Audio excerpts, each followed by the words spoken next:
A blistering drought hit the country's northwest. Trees were blasted, the earth parched. Livestock died, and the people with them.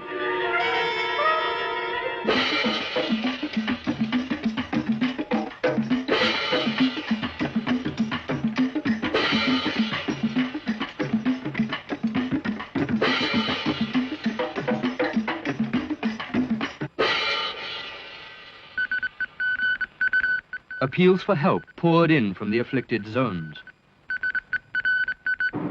Government supplies were rushed to the stricken region, followed by massive international aid.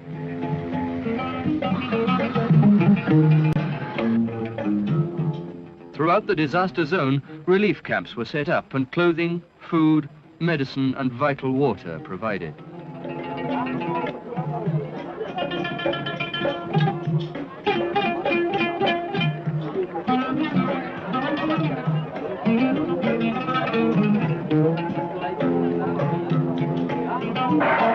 An early visitor to the zone was President Siad himself, come to judge with his own eyes the extent of the damage and the effect of the relief work.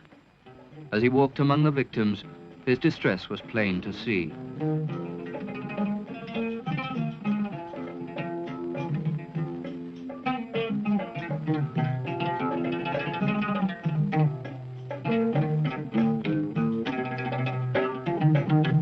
In his mind, an old dream became a firm decision. These people have lost everything they had, and our task is clear. We must assure them of a stable environment in the future, and we can only do so by uprooting and resettling them on the southern farmlands. Only by resettlement here or along the coast and retraining as farmers and fishermen can we guarantee them any future. Somalia's two great southern rivers, the Juba and Shabelle, enclose a vast and fertile floodplain as yet only part developed for agriculture, and it was here that the nomads would be resettled.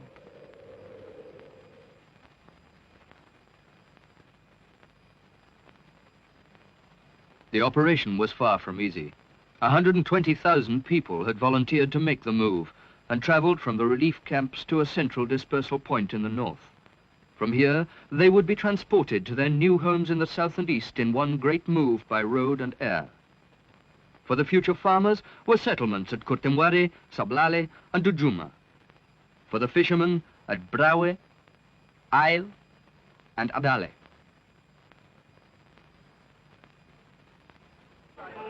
And so, on June the 18th, 1975, the great trek began. Families who had somehow saved their homes from drought and earlier moves dismantled them. Precious possessions were packed and stowed away for a journey that would take them from everything they had ever known and into a future far removed at which they could only guess. Infants and invalids were carried onto waiting lorries. Papers were checked as whole families moved together.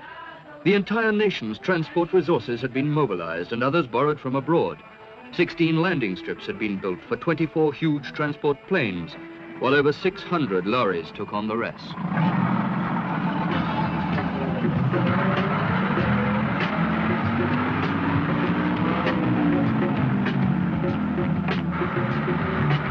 In lorry after lorry, covering hundreds of miles, the new farmers moved south.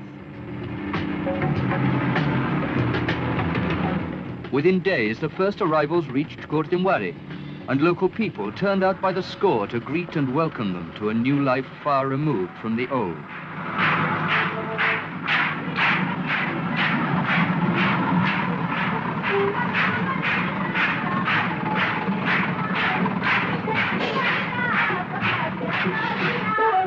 Even the mud and rain which greeted them also must have seemed a godsend after the horrors of drought.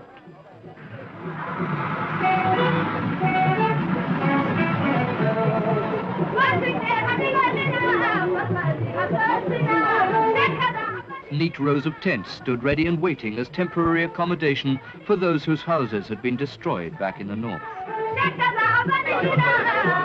While those who had saved theirs set to quickly rebuilding them in the new settlement. Meanwhile, the future fishermen were also on the move, southwards and east to their new homes along the coast.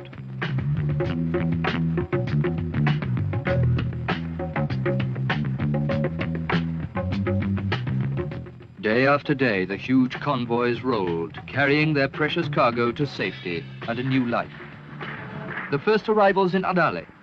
Wherever the refugees went, they met with the same warm reception.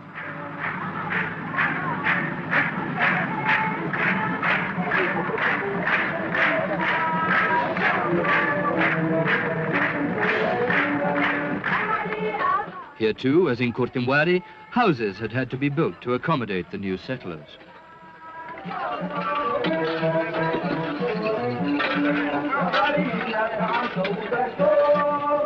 And no sooner had they settled in than schools started for the children.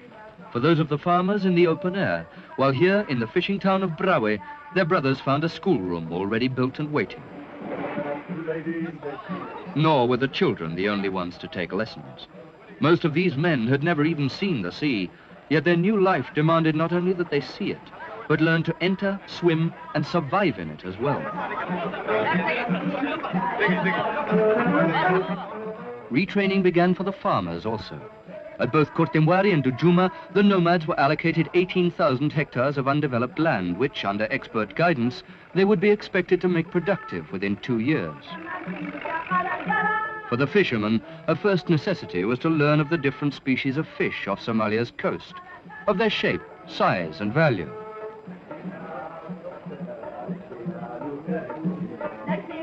While the farmers learned of the best crop strains to plant in a given soil.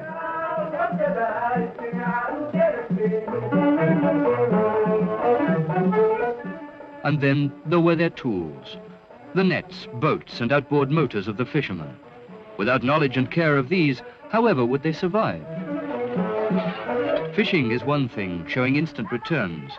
Farming is different, needing more time and repaying its errors far more harshly. Here, patience and great thoroughness in preparing their land were the lessons the new farmers had to learn.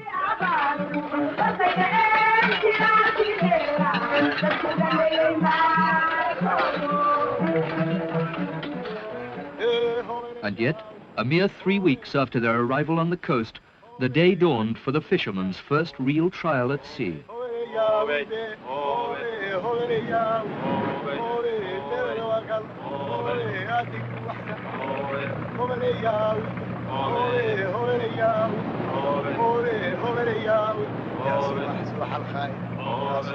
As the first nets were cast, so inland, the farmers sowed the seeds of their first harvest. It was a day of hard work, but jubilation.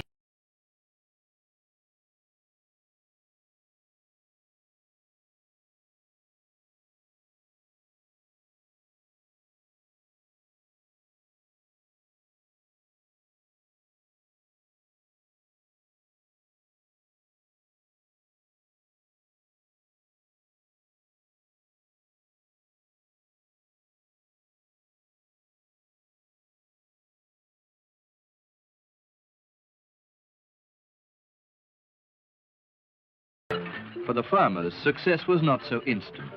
They had to have faith. But still, their hopes were high that what they had ploughed and sown would soon enough flourish also to repay them for their trust.